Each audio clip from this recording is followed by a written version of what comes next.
Favorite mo rin ba ang aglaonema? Ito yung 10 aglaonema plants na madaling alagaan based on my experience. Hello viewers. Ako si Donna at nagsishare po ako or gumagawa ako ng mga video all about plants. Number 1 na madaling alagaan na aglaonema ay itong red maroon or tinatawag na red rose. Super ganda niyang alagaan. Make sure lang na bago mo siya bilhin na pagbibili ka sa kanila ay maganda yung roots or may mga roots na or 5 hanggang pataas na roots para mabilis siyang maalagaan kasi mabilis siyang ma-acclimate. Kunyari kararating lang sa inyo tapos repat mo na agad tapos pwede mo na siyang diligan agad. Hindi katulad ng ibang mga aglaonema na kahit ano mo siya ilang araw mo na siyang hindi dinidiligan. Pag diniligan mo naluluso yung mga ugat, siya hindi. Mabilis siya makapag-acclimate pagka kunyari kahit malayo yung pinanggalingan niya. Tapos i-repat mo kaagad, tapos ilagay mo agad siya sa isama mo sa mga collection mo. Kasi ganun yung mga danas ko sa kanya eh. Ang cute na mga dahon niya, super talaga yung pagka-red niya. Yung maroon talaga siya, pero red rose ang tawag niya sa Malaysian. Pero meron kasi sa mga China nito na lumalabas na ang tawag ay red maroon. Kasi parang maroon nga rin siya talaga. Kaya red maroon din siya. Ang ganda niya na pagka palaki ng palaki yung dahon niya, ang ganda niya. Tingnan mo yung mga white na yan. Ano lang yan? Baka sabihin nyo, variegation yan. Hindi yan variegation. Yan. Ano yan?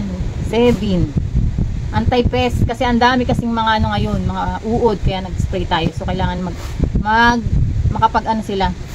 makapag-glutathione muna mga halaman natin. Kasi, pag hindi natin yan siya in-sprayhan ng pesticide, kakainin talaga yan ng mga uod ngayon. Tag-ulan, paulan-ulan, may bagyo kasi. Ingat tayong lahat. At ingatan natin yung mga aglaw natin kasi favorite sila ng mga uod. Apakaganda nito, apakabilis niya alagaan. Tingnan niyo yung potting media ko sa kanya. Tatagal yan hanggang siguro mga 1 year mong hindi i-repat tong paso na to, na ganyan siya. Tsaka ito, mabilis magkaanak. Mabilis siya magkaroon ng baby dyan. Maganda niyan. Putulin mo ito, yung bagong paano. Kunyari, maliit pa lang, may palabas pa lang bagong dahon. Putulin mo agad, magkakaroon siya ng baby dito sa ilalim. Kaya ganyan yung itsura niyan. Favorite ko to. Hindi ako nagpapawala ng nito kasi pinapalaki ko nga yung mga dahon. Pinakamaliit talaga tong nakuha ko na to, yung tinabi ko na to kasi hindi ko siya mabenta kasi ang pangit na ugat ng dumating sa akin. Mahirap ibenta pagka pangit yung ugat. So, ako ang nag-aalaga. Kaya sa akin napupunta yung mga collection na pangit talaga. Kaya pag napaganda ko na sila, parang nanghihinayang talaga akong ibenta siya kasi nga ang dami na niyang mga dahon. Samantalang dati, kaunti lang yung dahon at wala pa siyang babies. Tapos, malamang sa malamang, di ko pa kasi binubuksan eh. Malamang sa malamang, marami na rin tong ugat kasi noon, naputol yung ugat nito. Kaya, tinabi ko sa akin, napakaganda naman niya oh. Napaka-cute ng dahon niya.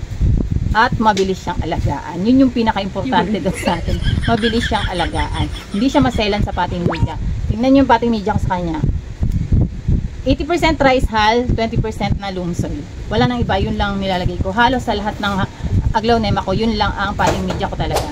Number 2, itong long leaf suksum na to. Ito siya. Sinanya. Nyana pala. Yan din tinatawag nilang nyana. Pero sa China plants ay si long leaf suksum. Kasi kamukha niya yung suksum pero pahaba siya. Diba? Pa-elongated siya. Napaka-ano nito, napakabait nito. Tingnan nyo. Yung potting media ko na yan, kahit hindi ko palitan, etong co-compete na to. Kasi yung white, super white ko, kailangan kong palitan yan. Kasi, namamatay yung mga ugat na lulusaw pag itong, ang tawag yung peat moss ang gamit. Pero ito, hindi ko na siya pinapalitan kasi nagtatribe siya dyan. Halos, ilan ba binili ko nito? Nasa 30 pots ata binili ko nito. Yung 30 pots na yon, hindi ko siya naripat kasi nga, nung nakaraan, medyo problematic. Medyo marami akong problem nung nakaraan. Halos ito talaga yung nabenta ko. Tapos, kinabahan pa ako nung kasi baka mamatay talaga yung mga ganito. O baka malusaw yung mga ganito. Kasi wala talaga ako sa hulog nun mag-repat. Kaya hindi ko talaga na-repat sila. Mabuti na lang at hindi sila naglusawan. Kahit ganito yung potting media, hindi ko siya na-repat.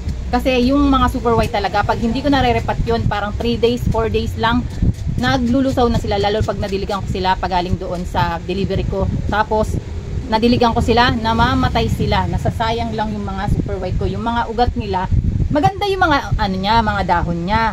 Pagdating sa ilalim, natutunaw na pala yung mga ugat niya, so nalulusaw. Sayang talaga ng mga super white pag hindi ko sila nire-repat. Nanghinayang ako kasi mahirap silang pabuhayin pagka naputol na sila. Matagal na, naglalagas yung mga dahon.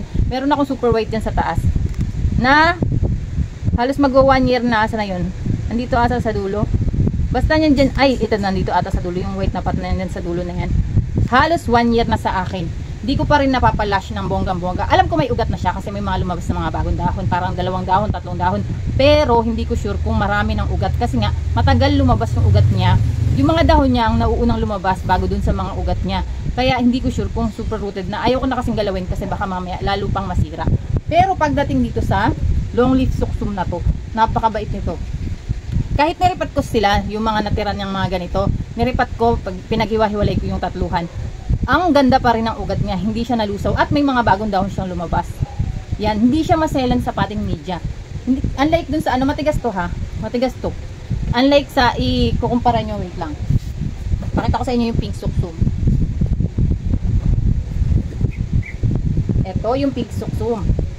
Tingnan nyo yung ano niya, yun, ay medyo maano to. Yan, tingnan nyo yung dahon niya, napaka-fragile ng dahon niya, diba? Unlike dito, super tigas niya, super tigas. Hindi naman sobrang tigas. Mukha lang talaga akong super. Ayan o. Parang ini-extend siya, no? Super. Ayan o, matigas siya. Unlike dito sa pink suksum na malambot. Ayan. O, maganda na siya ngayon. Ito yung pink suksum na nakuha ko doon sa daet na sobrang haba ng petiole.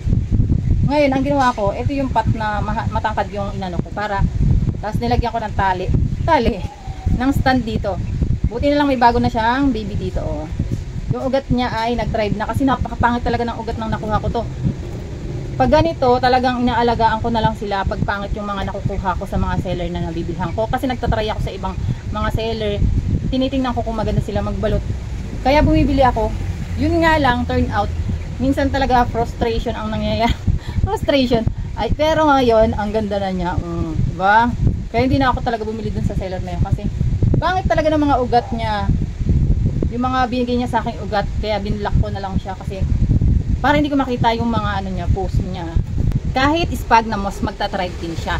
Pwede mo rin siyang gamitan ng sphagnum moss. Pwede mo rin gamitan ng 80% na potting mix. 80% na rice hull, 20% na loam soil. Magta-thrive sila dun. Itong nanya na to or yung longleaf suksum na to ay napakadaling alagaan. Kung naghanap kayo ng mga suksum na madaling alagaan, isa siya doon.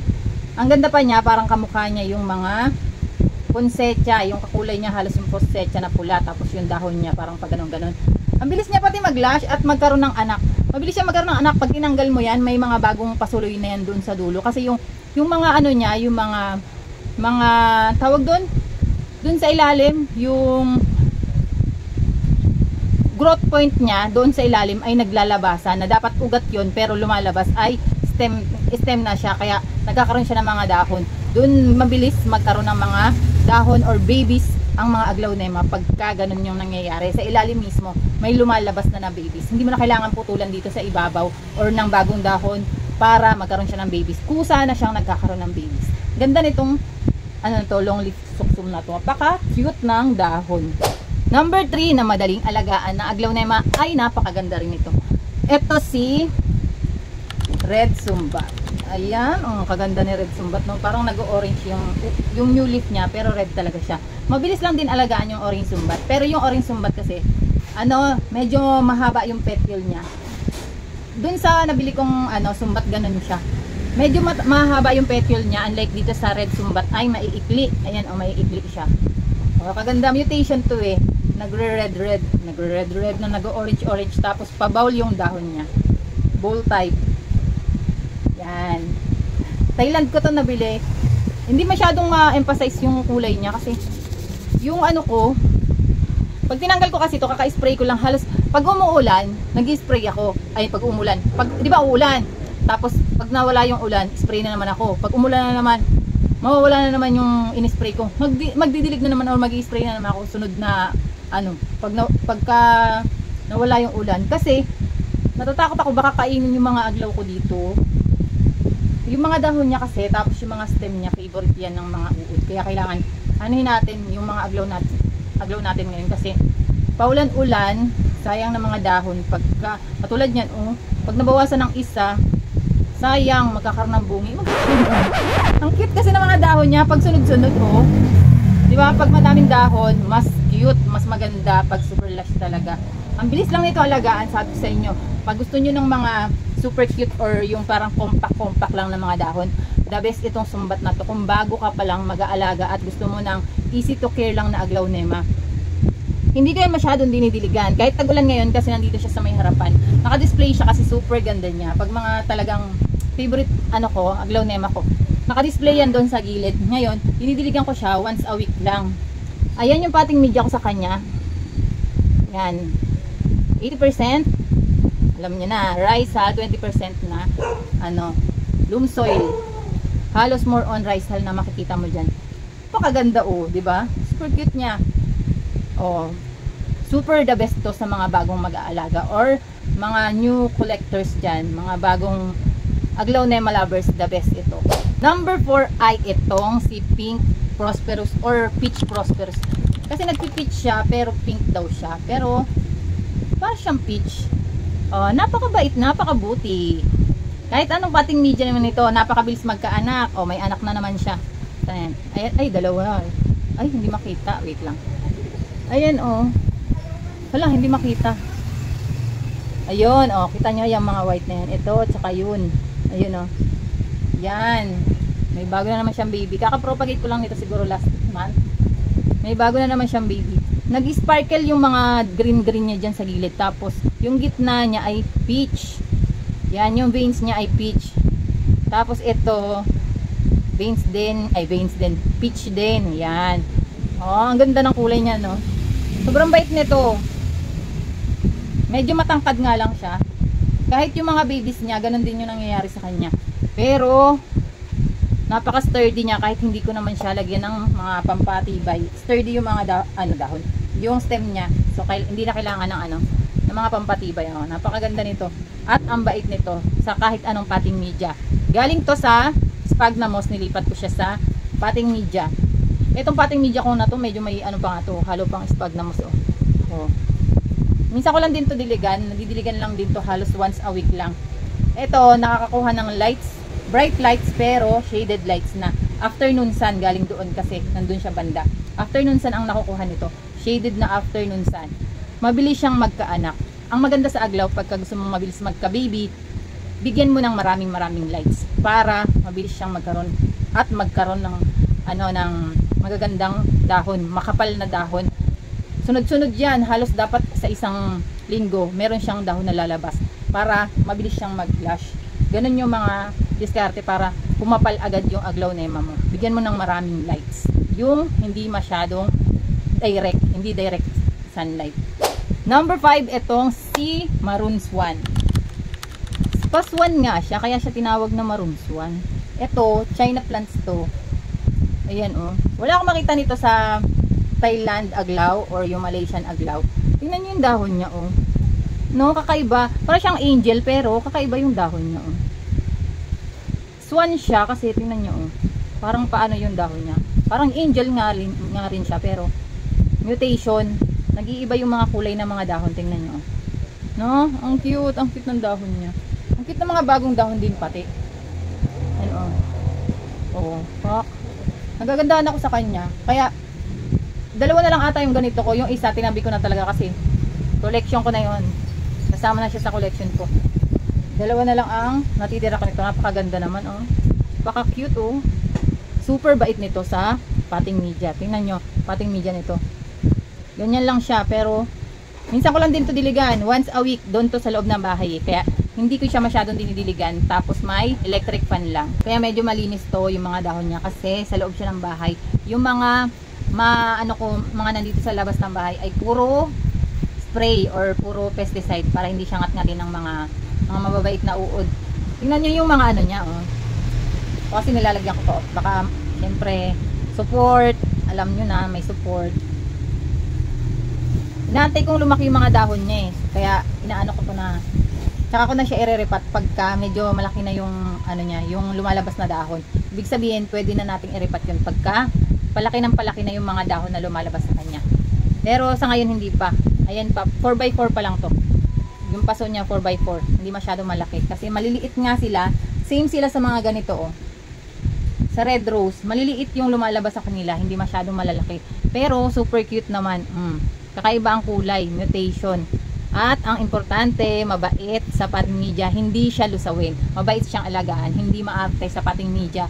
Tapos kahit isang beses lang sa isang araw, painitan or bigyan ng lights, okay na okay sa kanila. Yun nga lang, pagka ganun, pagka nasa indoor yung ano nyo, yung setup nyo sa aglaonema, medyo mabagal magkaroon ng mga bagong dahon. Kasi, kaunti lang yung lights na nakukuha nila, kaunti lang din yung naluluto nilang pagkain para sa katawan nila. Kaya matagal silang lumabas or maglabas ng dahon. Unlike sa mga nakakakuha ng lights or ng kahit papanong direct sunlight or filtered light, ay mas tumatagal, mas mabilis magkaroon ng mga bagong dahon, magkaroon ng mga junakis. Ay itong si 10 karat. Halos kamukha niya si 20 karat, pero si 10 karat daw to. Kasi sabi ko, nakikipag-away ako dun dati sa, kasi ilang ano na to, parang 6 months na ata to sa akin. Sabi ko, 20 karat ata to ate. Hindi daw. 10 karat daw siya. Kasi ito, parang 24 karat siya, di ba? Nagmutate siya. Nagmutate ng ganun. Tagal na rin ito sa akin. Tingnan mo, nagkakaroon ng mga bagong dahon. Oh. May mga bagong dahon siya lumalabas, mas malalaki. Ayan, oh. Napaka-cute ng ano niya. Ang ano nito, ang bait-bait nito. Napakarami ng ugat niyan, kitang-kita. Ay. 'Yun, oh. Napakabait niyan. Kahit anong pating media niyan. Meron ako dito maliliit eh, wait na. Ito yung maliit, oh, super cutie. Yan ma-reddish naman yung pagkagitna-gitna niya. Medyo mas malala yung red niya, oh. Tingnan yung pating media ko diyan. Oh. Kitang-kita yung mga ugat niyan. Napakaraming ugat niyan. Pandak lang siya pero napakaraming ugat niyan, kaya big yung ano ko, oh, yung pating ay yung pot ko sa kanya. Parang 7 to. Parang 7 or 6 na pot. Pero ang liit lang niya, halos kasing laki niya yung pasok, kasing tangkad niya yung pasok. Napaka ano nito, ugatan. Sobrang bait. Napaka cute. Pang ano din siya, beginners din siya. Ito, nagmo-mutate din kasi siya, napakaganda ano. Halos wala na akong sinabi, puro napakaganda. Ang cute din kasi nito, oh, 'di ba? Si 10 karat, mabait din siya sa pating media. Pero syempre pag sinabi kong mabait sa akin, hindi ko lang din sure sa inyo kasi ito, dito sa akin ang pwesto ko ay mahangin, tapos indirect sun, tapos twice lang ako magdilig sa ano ko, sa mga aglaonema ko dito sa labas. Pagdating dun sa loob, once lang. Ganun lang yung pag-aalaga ko sa kanya. Mas nabibilisan ako mag-alaga sa aglaonema kaysa sa mga anthurium. Ang anthurium kasi sa akin medyo nahihirapan ako pagka ano, yung tag-init, dun sila naglulusaw. Para silang ano, kahit lagyan mo sila ng yung pebble sa ilalim. Meron ako anthurium dito na ayun, oh. Yun lang ang mabait sa akin, yung mga crystallinum, tapos yung mga magnificum, kita nyo, yan dyan sa gilid. Yan lang mababait sa akin, pero the rest, yung mga anthurium, tsaka yung mga flowering, yun yung mababait sa akin. Pero the rest, yung mga anthurium na mga series, mga pink series, mga ganon, nalulusaw talaga siya sa akin. Hindi ko alam kung bakit.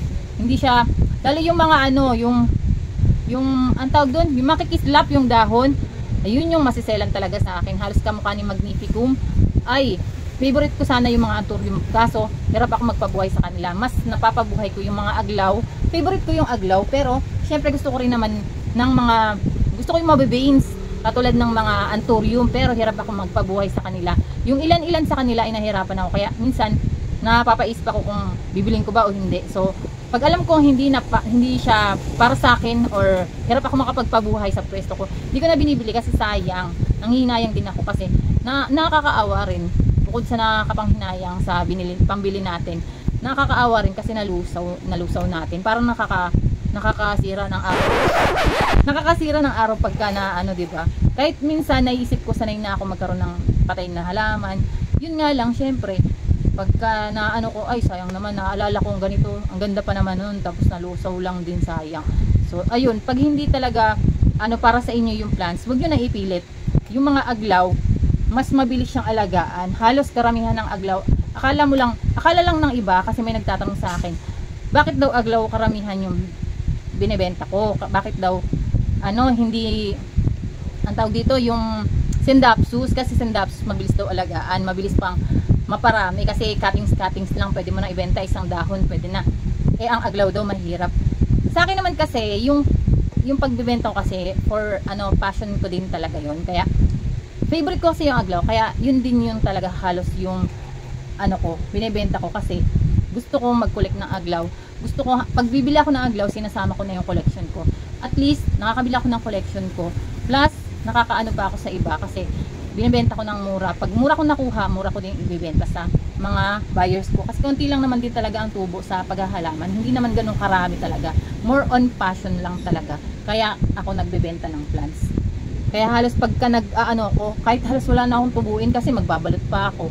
Bibili pa ako ng karton. Naabot pa ako ng maghapon sa pagbabalot kasi nga kailangan mong pakapalin yung pagbabalot. Pero hindi ako nahihirapan. Nahihirapan ako pero hindi ako nadidisappoint kasi hindi pa rin sira ang araw ko kahit pagod ako kasi gusto ko yung ginagawa ko. So yun, ganun yung nagdrama. Number 7 ay itong si Silver Bay. Wait lang. Diba? Kahit mura siya. Halos naman talaga yung mga murang plants, yung mga local dito sa atin, mabilis lang silang alagaan. Mura lang to, parang 140 lang to 150. Tingnan nyo, ang ganda ng dahon. Minsan hindi nyo kailangan maging sa price magbase sa ganda ng dahon. Ang ganda ng Silver Bay, Ang tibay niya pa, super kapal ng stem niyan. Pati ng dahon, Ang tibay niyan. Sabi ko sa inyo, panglabanan to. Ang cute din ng dahon niya, ang kapal. Tapos, super dulas. Dulas yan. Tapos may pa-veins pa na ganyan, Favorite ko kasi yung mga silver. Ang cute niya. Ayun, may isa pa ako dun. Ayun, medyo mother plant na yan kasi, kita ba? Ayun. Yan. Mother plant na yun kasi may baby na yun dito sa ilalim. Diba? Ang ganda ng Silver Bay. Hindi yan maselan. Pwede yan sa mga bagong plantita na magko-collect ng aglaw nema. Number 8 ay ito. Super bait. Hindi ko lang sure. Hindi ko lang sure. Sobrang daldal Magkanda na. Hindi ko lang sure kung nasabi ko na sa inyo ito or kasama na siya sa 10 na madaling alagaan nung nakaraan. Kasi gumawa rin ako ng video na ganon. Yan. Si Hybrid Pastel. May super pastel pa ako. Asan ay nandun? Ayun, pastel din yun. Mas maganda yung color niya, yung settings ng color niya. Ganyan. Napakabait din ito. Hindi ko sure kung Malaysian to, nalimutan ko. Malaysian ba o Thailanders? Ang dami niya ng dahon, iilan lang to nung nakuha ko. Kaunti lang yung dahon ito nung nakuha ko. Pero, tingnan mo naman. Tingnan mo naman ngayon, napakaganda talaga. Hindi yan maselan sa potting media. Tsaka kahit ilagay mo sa malaking pot, hindi siya naglulusaw yung mga dahon niya. Napakaganda. Super cutie. Lalo na pagka naglabasan yung mga kulay niya. Mga ganyang kulay. Mutation niyang kulay. Meron ako nitong kinat. Dito. Kinat ko. Pinropagate ko andun sa loob. Kasi naputol siya pag spray ko. Naputol. Kaya kinat ko na siya ng husto. Ng bongga talaga. Para ma-propagate na rin. Sana magkabuhay kasi kaunti lang yung niya. Yung parang 4 na dahon lang ata. Naputol pa yung isang dahon. So 3 lang yung dahon niya. Tapos kaunti lang yung nodes niya dun. Kaya hindi ako sure kung mabubuhay siya. Hindi ko sure kung magkakaroon siya ng ugat. Sana magkaroon ng ugat. Eto, napakabait nito ni Pastel. Hybrid Pastel. Number 9 itong si Angel. Red Angel. Yan, si Red Angel. Kahit anong potting mix din ang gamitin mo sa kanya, napakabait nito. Ito rin, nakaranas ako sa kanya ng sobrang leggy yung mga diniliver sa akin dati. Dun sa seller din sa Daet. Ang lilegi ng mga dumating sa akin. Tapos nilagyan ko ng tukod. Buti na lang talaga at napaganda ko. Tapos yung iba, naglusawan yung iba. Pero kahit papaano ay hindi naman tayo nalugi. Hindi naman tayo nalugi. Ang ganda nito, Tapos, ang ganda niya paalagaan. Ang bilis niya mag-lash. Ayan, bilis niyan magkaroon ng dahon. Nakakatuwa ito, di ba? Ganyan siya. Minsan, biglang magkakaroon niya ng bagong dahon na mahaba. Kaya mabilis na magkaroon ng mga bagong dahon. Ano siya, parang ano na siya dito sa Pilipinas. Yung nag-acclimate siya ng mabilis dito sa Pilipinas. Kahit galing siya ng China. mabilis siyang makapag-acclimate. Tapos pag pagka pinadeliver mo, kunyari malayo ka, Biskaya or Mindanao ka, yung nito, kahit 1 week, kasi danas ko na yun, 1 week, tapos nirepat mo na agad, kahit anong potting media, talagang bongga yung niya, yung ugat niya. Tapos malalaman mo kasi yung bagong halaman na mabilis makapag-acclimate pagka nirepat mo, tapos yung dahon niya ay lumabas agad or bumukas agad. Ibig sabihin mabilis siyang mapa-acclimate kahit na anong potting media ang gamitin mo sa kanya. Pero pag bago yung halaman nyo, check nyo pa rin kung pangit ba yung nagamit mo or ayaw niya dun sa potting media na gamit mo. Bantayan mo pa rin siya, pagka-repat mo sa kanya, bantayan mo pa rin siya kung may kakaiba, kung may naglusaw bang bagong dahon or may stem ba na parang nalulusaw, para mapalitan mo agad ng bagong potting media. Kasi syempre hindi pa natin sure, minsan nga 2 months na yung halaman natin na aglaw, akala natin okay na siya kasi nayaan mo na sa ulanan, sa arawan, ulanan, yun nga lang naglulusaw pa rin yung stem niya kasi yung potting media na nagamit natin ay hindi pala para sa tag-ulan or hindi pwede dun sa mauulanan siya ng araw-araw. May ganun kasi mga instances, hindi natin masasabi.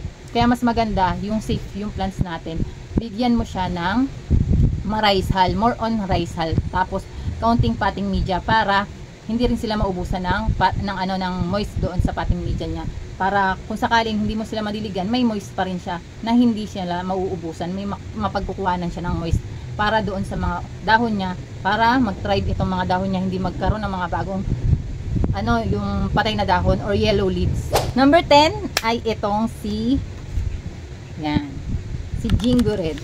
Red na red to nung nakaraan, ito nawala yung pagka-red niya. Itong bagong dahon yung red na red. Ay, hindi na masyado. Hindi na rin pala masyado, Jingo Red ang tawag sa kanya. Hindi ko sure kung may tawag ba sa inyong ganito. Parang yung niya, kulay niya, may pagka-pastel. Tapos nag-o-orange. From red, ayan yung red na yan dati. Nag-o-orange siya dito. Nag-iiba yung kulay niya. Di ba? Napaka-cute din niya. Sobrang dali niya alaga. Ay, may bago ng, di ba? Pak. May bago na siyang baby. Napakaganda nitong Malaysian Aglaonema na to. Ang laki pati. Ang laki niyan. Ito mga propagation ko to, galing dun sa mother plant na nabili kong super mahal. Buti nakapag-propagate ako kasi ang bilis niyang magkaroon ng mga baby. Katulad nito, pinropagate ko. 1 month pa lang ata February ko ata to. February o March. Basta 1 month or 2 months ko siya pinropagate. May bago na siyang baby din. Napakabait nito, pati yung mother plant niya. Napakabait din. Yun nga lang, nangat-ngat yung kalahati ng dahon doon sa mother plant. Pero ang ganda pa rin ng mga dahon niya. Nakikita na ako sa mga dahon nito, Ayan, yung pagka-pastel na kulay niya. Tapos, yung bagong dahon niya ay red. Nag-orange lang siya. Ayan, nag-orange siya. Parang nag-iiba yung kulay niya pagka nagmamatured. Super cute talaga ng Jingo na to. May pagka-Korean yung pangalan niya, Jingo, yun. Ang bilis niya alagaan, ang bilis niya magka-baby. Marami akong Aglaonema hair and tips kung gusto nyong malaman, at kung paano alagaan, paano hindi malulusaw, paano makapagpabuhay ng mga Aglaonema. Ayan, click niyo yung video na.